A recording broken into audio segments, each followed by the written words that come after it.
Hello, Namaskar, and welcome to this very special edition of Sikkim Chronicle.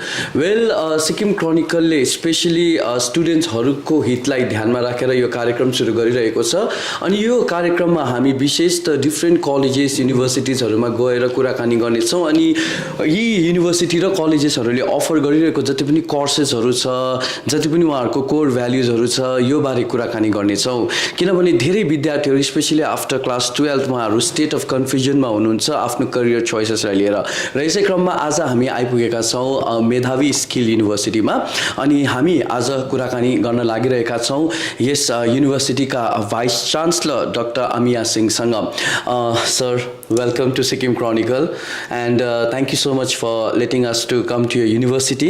Even हम लोगों के लिए भी this is for the first time that we have got this opportunity to understand Medhavi Skill University. Let me ask you at the very onset, how would you define fundamentally the Skill University? So first of all, thank you for getting your time to visit our university and taking this brief for the Sikkim and other geographies. Before going to Skill University, let us understand what is skills. Right.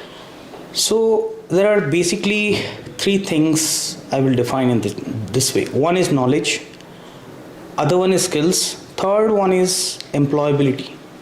Now if I just give you a very example practical, knowledge is about basically gathering information. Skills is about when you deliver things. Employment is something different. Employment is next to skills. Giving an example, if I say if you have to make a pizza and if I talk about the knowledge part, then someone needs to know how to get the flour and how to make the dough, how to prepare it. That is the knowledge part. He understands how to do it. But until he does it, he will not get the clarity that if the knowledge part, the process he has learned, it will work or not. Mm-hmm.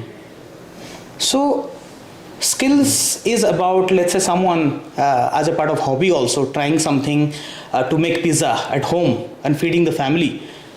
We can say he is not fully skilled but semi-skilled, we can say, if on a regular basis, because he or she has clarity that okay, this method is working and he is repeating at some occasions. So that's, you can say, semi-skilled. But industry, when we come to industry or employment, it is like when you go to a Domino's or a Pizza Hut, they have to make 200 pizza in a time-bound manner, not to avoid any delay, and the exact uniform size on a particular scale with the same quality. This needs a lot many practice, right? So this is what employment and employability is all about. Right. Now you can see, so when I talk about Skills University, our main agenda is how to make youth job ready or employment ready in a very less span of time, because the attention span of youth is also decreasing. So we are trying to optimize the industry's expectations with that of the current capability of the youth and developing a very fast forward process to do it.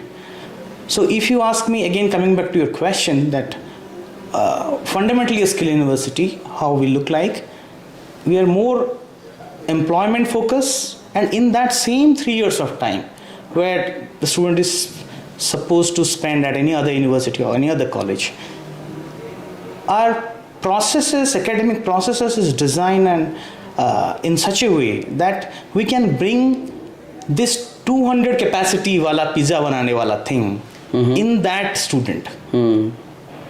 So how that capacity will bring within that 3 years. That is just to give like the same thing applies to paramedics, same thing applies to IT.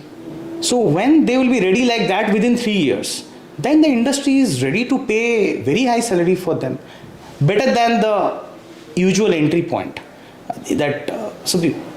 Because they are almost industry ready. So that is what I will define with the vision of a skill university. So it's been 1 year of journey of MSU, right? So I just want to ask you, how the academic practices are different from the regular university here in MSU? Right. So academic practices are very core and in fact everything of any higher education system. But we need to understand now higher education as compared to 40 years back, it was more of a purpose to know more, because there was no such industrialization. It was a purpose to know more. And if you have a degree and all, then you have a government job. It was the era. But now the demand of, when we talk about employment focused education, which higher education is a mandate now, higher education is no more about what you learn, it is more how you learn. Now this, we are focusing on this how we learn fact, because if you have to make them industry ready, these things are very important, which was never focused in so far in a traditional education system. So this needs a lot of innovation. If we want to integrate what we learn and how we learn, so what we learn will give them the skills and the basic core skills and the knowledge and all that will give. How we learn will bring the soft skills in them and the problem solving approach with them and the self-driven and more self-led way of doing things. And that's how the more confidence comes. Confidence will not come if someone will do a demonstration for you. It will come when you will do things and you will find your own way to do it. So that's why our approach is that. Now, what we are innovating in different fronts. If you look at any higher education system, so there are basically few parts. One is infrastructure. Coming to infrastructure, we have our own set of state-of-the-art labs, but that is not sufficient. Right. When we talk about industry scale, it has to be industry as a campus. So we have every sector, we have identified our industry partner where the student will go, and we have very strategic tie-up with them. So it is not just students, they participate with us in many ways. And so those are our industry as our campus. So there the student will go and spend 1 year.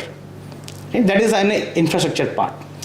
Then coming to learning environment. Learning environment for a youth is completely different from a school. Today, if I am expecting the students to be self-responsible, to behave in a professionally in a industry arena when they go immediately after 3 years, then I need to nurture them as academic head or as a responsibility of their life, to give that environment so that they will do all the mistakes here and they will learn. So that is more subjective to how the baseline of the student that we receive. So like here, the students' behavior is different than someone in the east or someone in the south. So this is a more subjective approach. So we design it very carefully so that we give them sufficient space to do things on their own way and do all mistakes, more of a behavioral attitude corrections. Like there are so many guidelines in the academic framework. We try to be flexible with them, like with their learning environment. We have started giving them like, okay, in the first year, you have to, in the first semester itself, we have kept a course like Introduction to Learning in 21st Century. They must learn how they should learn, right? Before entering the core and all. And then going forward, we are keeping it like every semester, there is a portion which they have to finish by themselves. So one day they do not have to come to campus. We have our LMS system, we'll set them the thing. So next week they will come and they will do the assessment of that, what they have covered. So that brings they can be on their free time and own, let's say on Saturday, someone has any, they can go to home and they can study at night if they are comfortable. So that we give them freedom so that the responsibility come. Right. We cannot treat youth the school's way of, okay, you do this thing and do that thing. That way we cannot make it responsible. So this is a learning environment practice. Giving them digital tools Now we are planning to give everyone a tab and all, so that they will be very digitally handy. Assignment, submission, everything they should be doing digitally in a classroom. Absolutely. So I remember we growing as a student had very less options when it comes to career choices, unlike present students, because I think it's very diverse now when we talk about the career, skill university being one of them, So I just wanted to understand in a more simpler form, what are the programs you offer basically in MSU? Now, before answering that, I want to add one thing: how we decide on the programs. Right. Now, when we decide, because as a responsible education system, we need to be careful, because this is more like a software. That students, if they complete degree in India, they do not dare to come back and change that. And it's more like, even in a marriage nowadays you can do divorce, but in education you cannot do. It's like you have to carry it. Especially in a middle class and rural middle class, they do not dare to change it because of many social restrictions, and then they stay frustrated. That's why to assure that our programs are more futuristic, we do many skill gap analysis. Desktop driven. I can say we have a team who do the research on LinkedIn, Naukri, where the trend is going. So it's more like the demand supply gap, right? So where the demand is trending, like in IT, where the demand is heading, in paramedics, where the demand is getting, and if they are accepting freshers, then what are the years of experience they are asking? 2 years, 3 years, 1 year, what is the salary band they're giving? So based on all these things, we are taking a call which is the program we should do. So the intensive R&D we do, and then after finalizing the tracks, we have to also identify in which track which programs we should give. For example, if I talk about let's say in some programs, diploma, current market demand, the salary they give to diploma students and a BSc student is not much difference. That is the industry pattern. We cannot change that. So for in that case, we keep diploma program, because otherwise the expectation of BSc will not be satisfied.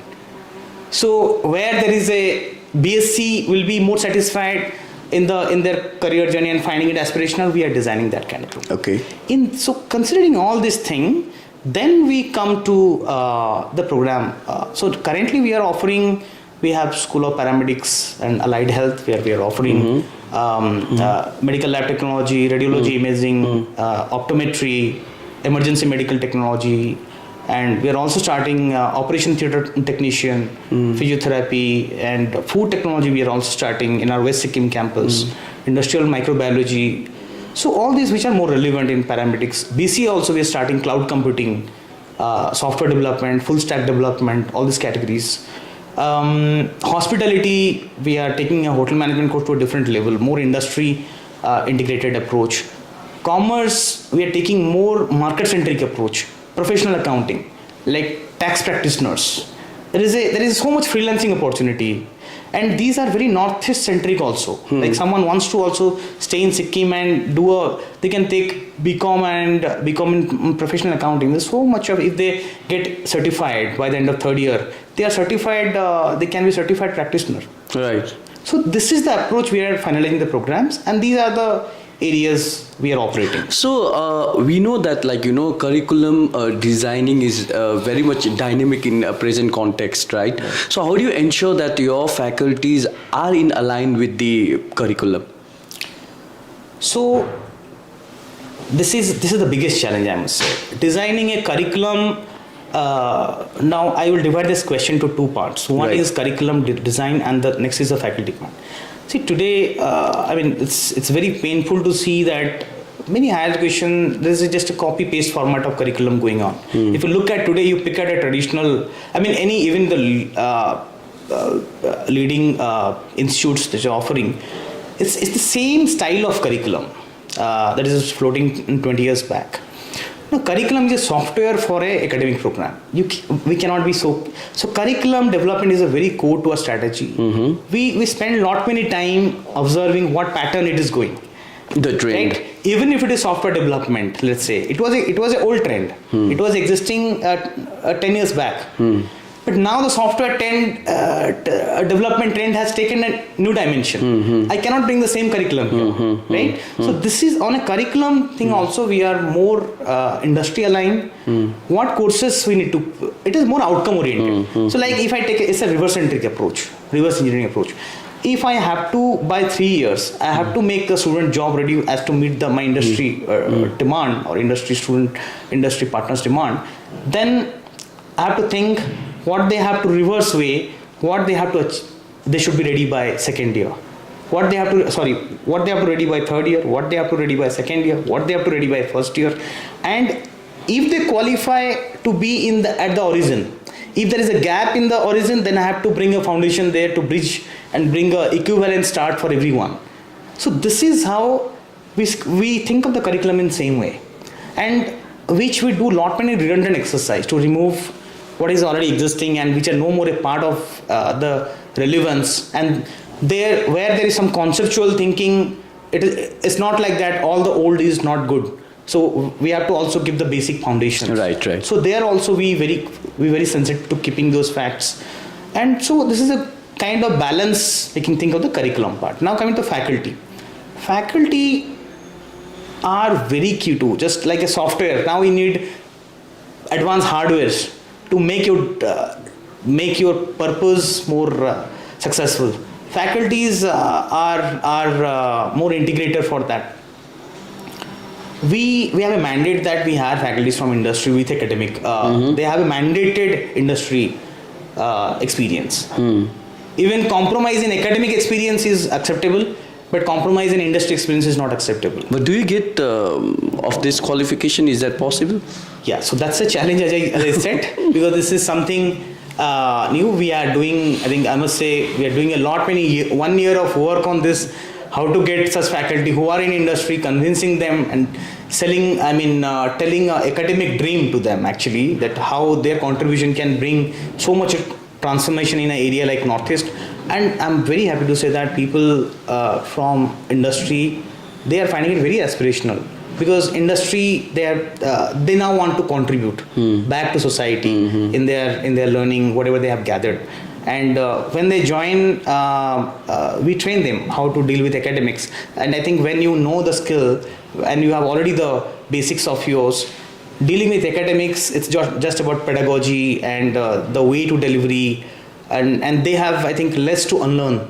And even if we have people from industry with academic experience who have taken that path earlier, and they are also happy. Let's talk about the deliverance. What is the practices MSU, adopts to ensure the approach of delivery? So, in the part of delivery is a very critical phase for us, because that goes to the end user. Yes. In a delivery, the first part is like as I mentioned to my first point, that how they learn it. That is about delivery. So our 60 to 70% delivery is more by doing. So that is more matching to the behavior of the youth. They have less patience in the social media age, less attention span. So that takes care of that. So their interest now is arrested when we make it 60-70%. Now when we say learning by doing, it is not necessarily in the lab. It is more about everywhere. It comprises of learning in the lab, more outside problem solving, field trips, visiting industry, dealing with doing some analysis, doing some research. So that is one part. Second part is we practice many peer learning, group problem solving activities. That also keep them engaged. In the delivery part, we have a LMS, completely tech integrated Android based app, where let's say someone stays absent for some reason or health issue or something, he or she should not be excluded. So the recording version of the class or the content are already available with them, so they can also learn on their own and be a part of the assessment and all. Continuous assessment is a very key part of us. Assessment has been always a pressure. Examination is a pressure on students so far. We have a policy of continuous assessment where we clearly say that you focus on learning, and every day what they do goes into assessment. So for that we have technology integration, quizzes, assignments, and now you can see we have done an innovation that the last external part, 30 marks, they have to face a skill challenge. Like which is going on right now. It's actually going on right now. So usually India has been participating in world skill competition since last few years. We are trying to prepare our students for that. Like Northeast participation in that is very low. So how to build a DNA as a part of curriculum for that. So youth, when you take competition, they get very sporty. Taking academics as a competition and getting sporty is very something innovative. So this is we shared the challenge with them from 10 days back, and we improvised them on the last day, and they have been given 6 hours to complete a professional task. And that's how they also know how a professional task looks like. It is not what they do there. And so these are the improvisation, and faculty as a facilitator, not as a that traditional kind of master in the class. So this kind of empowerment to student and youth, so that they should feel it like from the first day itself, they're in adult environment, not in a school environment. So that is how we are doing. Let's slightly focus the discussion towards new education policy. So this policy, I mean, like, has been taken up with a vision to bring or transform and, new changes in the education system, especially in context to Sikkim, keeping every stakeholders point of view, right? So much of discussion, deliberations, and I just wanted to understand how MSU, especially Medhavi Skill University, practices in aligned with the new education policy, because some of the structures which you mentioned definitely goes in tandem with NEP. Yeah. So National Education Policy 2020,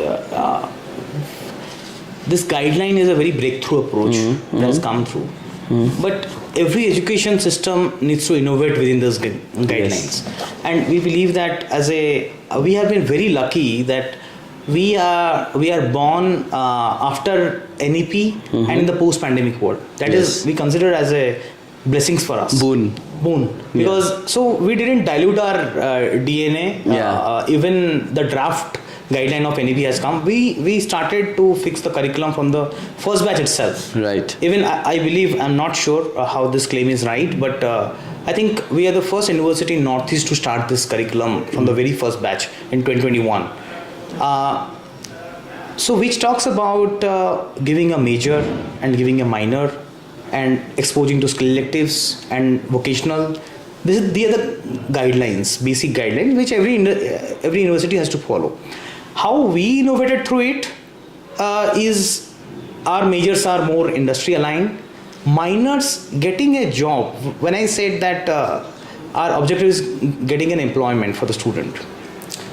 But now the challenge is getting a job. If someone is skilled, he can get a job. Employability is getting a job. But the main challenge is for the career growth. Many, even in paramedical or any sector you see, someone is talented to get a job, but he doesn't have the skill to grow further. Scaling up. Rise further. So for that, you need certain skills. For example, healthcare. If you have a data analytics skills, right, you can be an additional hand or additional resource for your nursing home or for the hospital. You can contribute to business, or you can understand the pattern of your patients or which diseases are going ahead or what is the trend that is going on. So we are exposing such kind of for the MLT, data analytics or organizational leadership. Let's say someone wants to have a startup after that. He doesn't want to, his father has a family business. He's doing a BBA. He can take a innovation and entrepreneurship minor. So our minors are very fixed and very career progression specific, not job specific. Major take care of the job entry. Minor take care of the adding the wings to go further. Now, along with that, we have skill electives in the initial year, where someone explores what I like to do. Like they can take anything, because many of the decisions that we make today is social driven decisions. Yes. Influenced by parents, society, friends, teachers. But we give them enough chance that you can change. You try. You have a scope of 3 courses to try in different domains and see what is working. who know that you have entered as paramedics and you may love hospitality. So that is they're trying, and fortunately we are seeing they're changing for a bright future. So that is something we are taking care of, and there is much more freedom in a flexibility also. So let me briefly touch on this National Credit Framework. We know that this is a program of integrating skill with the education. Well, what is your point of view on this program? As a part of NEP, I must say for especially for a skill university, National Credit Framework is a complete game changer. It is. I believe it is so much of power within it to transform the social landscape, the social mobility landscape. Now in the National Credit Framework, experience has been taken as a way to creditize. Now that is something like, let's say someone is a freelancer in photography or in a mass communication and a diploma, and he has a 3-4 years of freelancing experience. Now that 4 years of experience also we can, if he comes to us, then we'll evaluate, do the assessment, and we can creditize that okay, you do not have to complete the entire 3 years in your bachelor's or 2 years in your bachelor's. You may have to complete 1.5 years. So same for the 8th class or the school dropout in automobile engineer. So now this is something, a breakthrough for those who are already in an unorganized sector or working thing but somehow couldn't complete the education. So this skill, the vocational, so far in industry, in Indian landscape, the vocational track was more of a different and the education track was different, right? That kind of perception was there. Now NCRF is a bridge to that. And I believe that this is because, see, now that guy who was working in a garage and earning, let's say, 10,000 or 8,000, now he can also work in a company like Mahindra after 3-4 years after completion, he can get a 50,000 job. Yes. All right. So let me ask you, how the programs are industry-led, and how do you think that the students can be made, like, industry-ready for the programs? Right. So when we say industry-led, it is very core to our DNA from the first day. So it comprises of many things. It comprises of aligning the curriculum to industry, specific domain specialization. It comprises of industry-oriented faculties with us who comes from industry. It comprises of current industry employees, professionals who are also our guest faculty or adjunct faculty, who also take online classes and like that. It also, industry is not about, for many industries outside, but we can also create an industry environment inside the university. So as in principle, if you look at in the delivery process in any professional course, when we teach in a lab or something, the only thing who is missing is customer or the consumer. If I am expecting the student to behave professionally when after 3 years when joining a company or any organization, I have to also give them an environment to deal with real customers, real consumers, real patient. And so for that, we have a principle as a fundamental practice.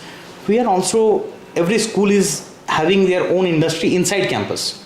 So School of Hospitality, let's say, have their own restaurant for the public. So they can come and they can do everyday practice. Healthcare also similar way, we are trying to open now very soon the diagnosis center for the public. So when they will come, they will do it's a kind of outdoor service for them. So management people can take the problems of the nearby industries, MSME industry and all.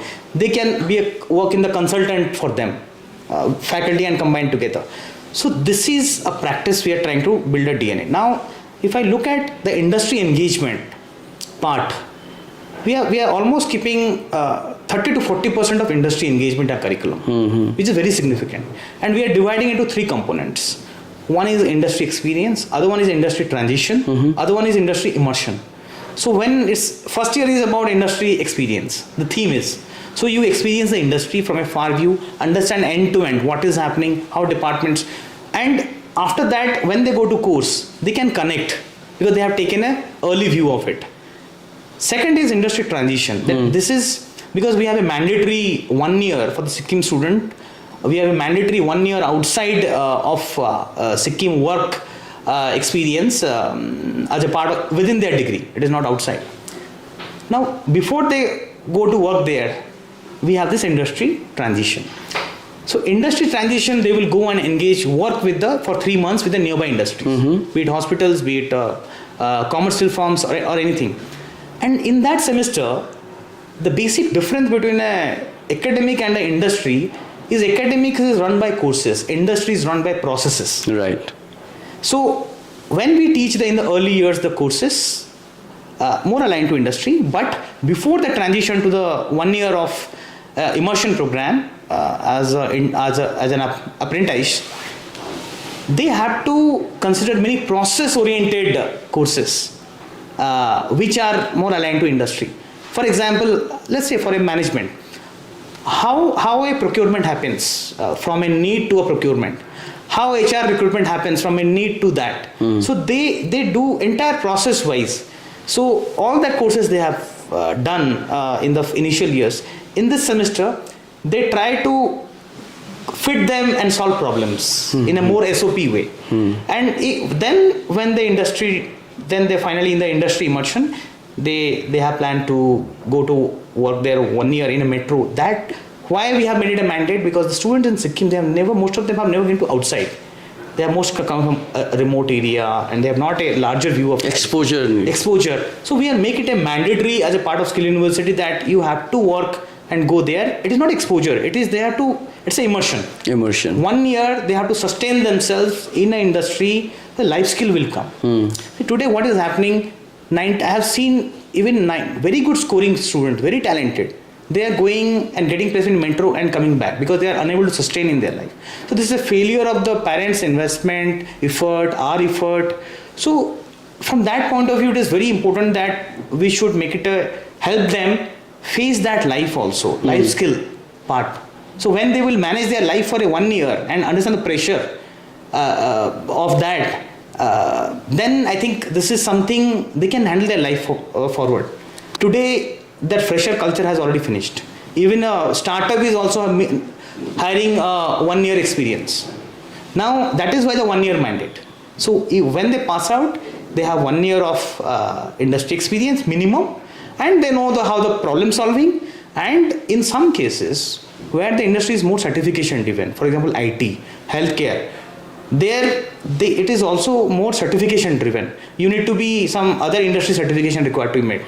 We are trying to also make it a compulsory industry certification as a mandate. So by the time they pass out, they have to, for example, all paramedic students, they have to complete basic life support, BLS, SELS, these certifications, so that their value at the industry will be more. Yes. So all these things, we are putting it as a package, not in the final year. So tell us about your innovative programs in the future. So, considering this now, the ecosystem is now flexible and brought lot many freedom for universities to experiment and go and bring lot many innovation into the space. What for us is Skill University, as our focus is very clear on industry and employment. Only on one category we are focusing on the apprenticeship embedded degree program, where we are already implementing. So for the entire 3 years, the student also spent at the industry from day one.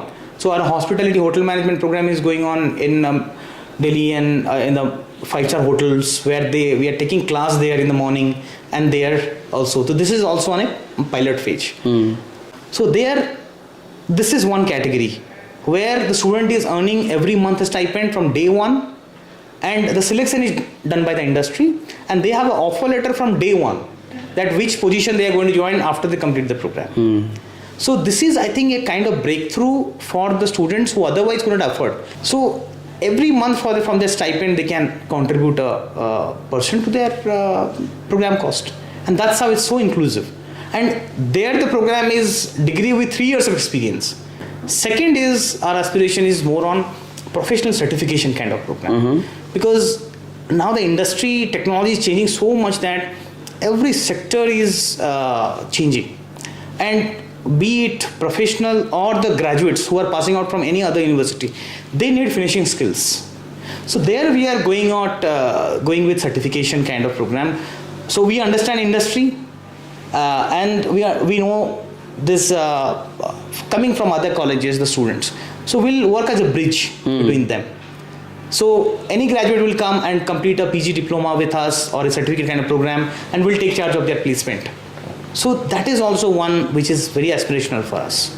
Third is we are also focusing on entrepreneurship and supporting the community and designing our course towards that. For example, in West Sikkim, we have developed a course, as I just mentioned, that we are also a second university, private university, as an awarding body to NCERT.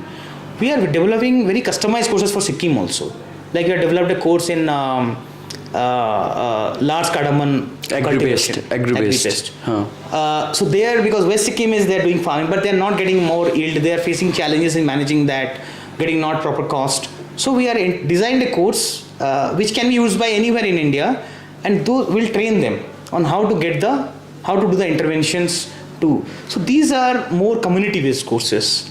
So this is actually, we believe that it should be a basic responsibility of every university to not just to contribute also youth. Along with youth, it should also go to anyone can learn and at any level, be it a mother who is working or doing some we are also developing things for homestay owners. Operators. Homestay owners. We are developing a BSc AEDP program in tourism. So they will, every semester they have to bring improvise in their homestay.